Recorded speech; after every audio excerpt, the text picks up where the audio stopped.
sempre se manter confiante para tentar sair trocando lá de trás, mas em alguns momentos a gente tem que entender o que o adversário está propondo, né? Se o adversário está com 6, 7 jogadores dentro do nosso campo, nós temos que induzir uma saída curta e buscar a profundidade das costas de uma defesa bem alta, né? Então não é sempre sair jogando, né? Talvez nós estejamos não conseguindo entender o momento do jogo e o que está pedindo a partida, mas de toda forma os adversários têm marcado, sobretudo nas últimas temporadas, mais alto, marcação-pressão, e não é fácil sair lá de trás, né? Não é fácil sair tocando, né, numa conjuntura onde o adversário coloca muitos jogadores dentro do seu campo.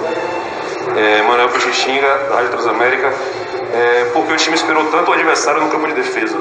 Nós não esperamos. O adversário, com a qualidade do seu jogo, em alguns momentos nos empurra para trás, né? E como time a gente também tem que saber sofrer o jogo.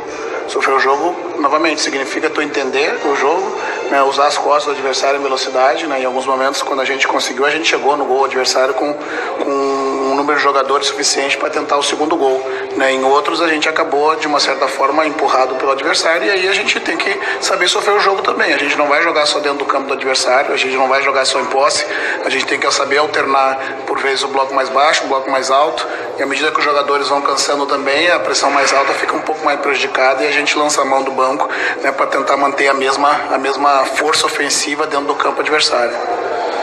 Manuel Messias, da Rádio Sociedade. As modificações iniciais chamaram o Bragantino para cima? Não, as modificações iniciais foram para fechar um corredor, né, que estava bastante sendo usado novamente. A gente poderia ter explorado, quando roubasse a bola, ter um pouco mais de tranquilidade para achar os espaços, como nós achamos em alguns momentos, né? O que a gente precisa compreender é que é uma sobreposição de um esquema sobre outro, e você não vai dominar o adversário o tempo inteiro, seja na sua casa, na casa do adversário.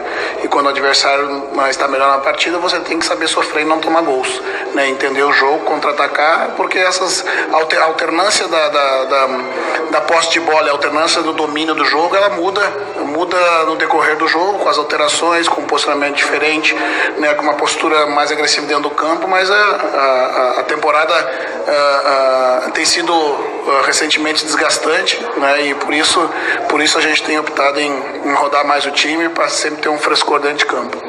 Nilson Luiz, da Rádio Itapuã FM. Por que a equipe tão acuada no segundo tempo, sempre esperando o adversário no seu campo? Não concordo com essa pergunta e já respondi ela na anterior. Não vi uma equipe acuada, são estratégias diferentes. E como eu disse, o adversário também em alguns momentos vai tomar o controle da partida.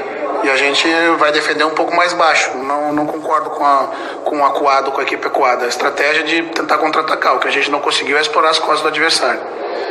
Mário Júnior, da Metrópole FM. Hernando bastante emocionado no final do jogo. O que falar após essa mudança no sistema defensivo e o gol dele?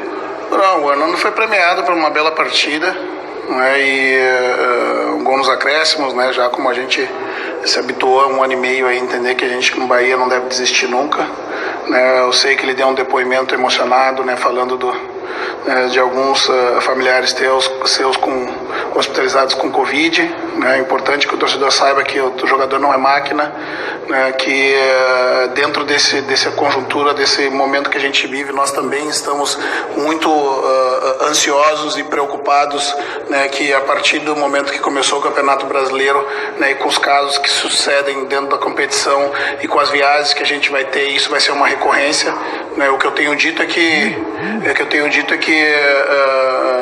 dizem que 2,5% de quem pega esse vírus, né, vem a ter complicações mais graves, e eu pergunto para quem organiza o campeonato se com um revólver com 50 buracos de bala você coloca uma e faz roleta russa na sua cabeça? Não faz.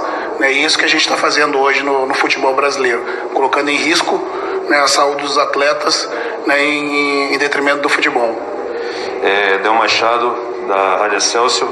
Roger, o condicionamento físico foi responsável pela queda de rendimento do Bahia, dada a intensidade do jogo? Repete que eu não entendi. O condicionamento físico foi responsável pela queda de rendimento do Bahia, dada a intensidade do jogo? O ritmo do adversário e o domínio técnico do adversário, muito mais do que a questão física. É evidente que com o passar do segundo tempo, as duas equipes vão cansando, né? E você, com o placar na frente, você gera uma dúvida entre você ter o ímpeto de fazer o segundo gol e fazer a manutenção do placar conquistado.